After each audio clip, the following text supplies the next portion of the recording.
Сәлеметсіздер ме? Қазақ тілі сабағын бастаймыз. 86-шы сабақ құстар туралы не білемін бөлімі, тәуелдеулі зат есімдердің септелуі. Сабағымыздың мақсаты тәуелдеулі зат есімдер септелгенде қай септіктің жалғаулары өзгеретінін білемін. 7-ші жаттығу өлеңді оқып, табыс септіктегі зат есімдерді тап. Оның зерлі табағы солай айла табады.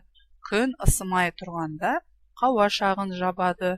Оның зерлі табағын баларасы табады. Алатынын бақбақтан түске шейін алады. Қадыр Мырзәлі. Қауашағын табағын, қауашақ түбір, тәуелдік жалғауы, тәуелдік жалғаудан кейін табыс септігінің жалғауы. Табағы, табақ түбір, тәуелдік жалғауы. 8-ші жаттығу берілген сөзді септе. Жылқысы бұл сөзді септегенде қай септік жалғаулары өзгерді? Атау септік жылқысы, ілік септік жылқысының, барыс септік жылқысына, табыс септік жылқысын, жатыс септік жылқысында, шығыс септік жылқысынан, көмектес септік жылқысымен. Бұл жерде барыс, табыс, жатыс септіктерінің жалғаулары өзгерді. 3-ші жақтағы тәуелдеулі зат есімдер септелгенде төмендегі септіктерге мынадай септік жалғаулары жалғанады. Барыс септікте не тәуелдік жалғаудың 3-ші жағынан кейін досына, дәптеріне. Табыс септігінде тәуелдік жалғаудан кейін жалғауы жалғанады. Досын, дәптерін. Жатыс септігінде досында, дәптерінде. 9-ші жаттығу төмендегі сөздерді пайдаланып, өтірік өлеңді қалпына келтіріп жаз. Керек сөздер аяз, түнек, ай, бас. Қадыр Мырзәлі. Жарып өтіп түнекті, жеттім айдың қасына, түнгі аяздан күн өтті, тымақ киген басыма.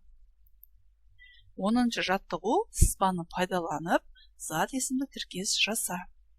Ағасына көмектесті, ініңе үйретті, үйіне шақырды, досын көрді, терезені ашты, мәуленге берді. 11-ші жаттығу мәтінді оқы, қарамен жазылған сөздерді көшіріп жазып, сөз құрамына талда, олардың қай септікте тұрғанын айт. Қырғауыл. Қайрат жазғы демалыста ауылға барды. Атасына шөп орысып жүрді. Бірде қамыс арасындағы соқпақпен үйіне қайтып келе жатты. Күн ыстық. Алдыңғы жақтан пыр етіп қырғауыл ұшты да қайта қонды. Қайрат тұра жүгірді. Қуалап жүріп ұстап алды.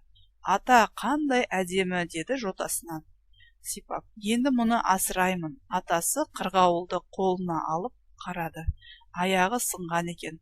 Қалтасынан қол орамалын алып, жыртты да қырғауылдың аяғын таңып, ұшырып жіберді. Бұл жерде қарамен жазылған сөзде ауылға, ауыл түбір, ға, барыс септігінің жалғауы. Атасына, ата түбір, с тәуелдік жалғау, на барыс септігінің жалғауы.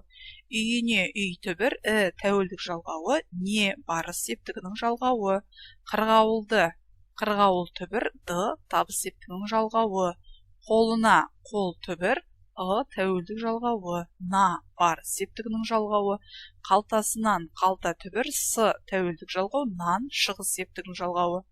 Қол орамалмен, қол түбір, орамал түбір, бұл біріккен сөздер. Мен көмектес септік жалғауы. Аяғын, аяқ түбір, тәуелдік жалғауы, н табыс септік жалғауы. Ауылға түбір, барыс септік жалғауы, атасына, ата түбір, с тәуелдік жалғау.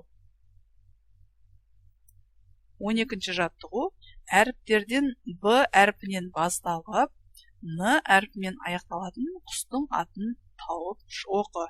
Демек, б әрпінен басталып, н әрпіне аяқталатын құстың аты ол бір қазан. Құстың аты бір қазан жыл құстары наурыз айында ұшып келеді. Қараша айында жылы жаққа ұшып кетеді. Енді септейміз бір қазан сөзді. Бір қазан, бір қазаным, бір қазаны.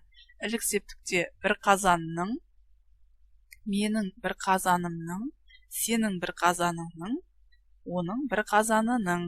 Барыс септік бір қазанға, менің бір қазаныма, сенің бір қазаныңа, оның бір қазанына. Табыс септік бір қазанды, менің бір қазанымды, сенің бір қазаныңды, оның бір қазанын. Жатыс септік бір қазанда, бір қазанымда, сенің бір қазаныңда, оның бір қазанында. Шығыс септік бір қазаннан, менің бір қазанымнан, сенің бір қазаныңнан, оның бір қазанынан. Көмекте септік бір қазанмен, менің бір қазаныммен, сенің бір қазаныңмен, оның бір қазанымен. Сабағымыз аяқталды. Сау болыңыздар.